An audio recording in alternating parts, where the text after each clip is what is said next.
Hello दोस्तों, आज मैं संकटा माता की पूजा करके आई हूँ। आप लोग के सामने मैया के एक गीत सुनाना चाहती हूँ, तो चलिए सुनते हैं। गलिया के गलिया हो घूमेली संकटा मैया, केहू नाही बैठ के दिला। आहो मैया केहू नाही भेजेला नेमतवा।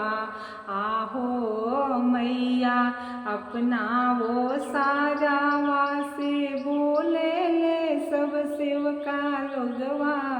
आवा मैया बैठ हमरा अंगना।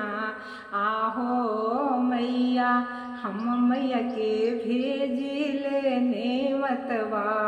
आहो मैया गाई के गोबर आंगना लिपावल,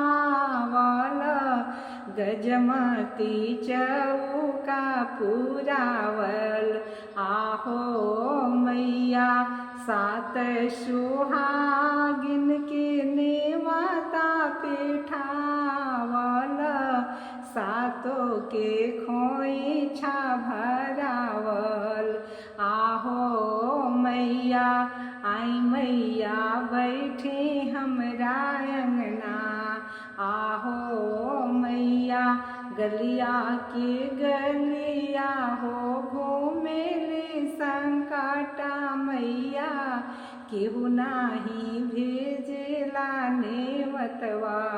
आहो मैया केहू नाही भेजेला नेवतवा। आहो मैया। नमस्कार दोस्तों, जितने सुहागन बैठती हैं उनके पति का उनका नाम रखा जाता है। सबको यही कहा जाता है कि हम मैया भेजी नेवतवाया हो मैया।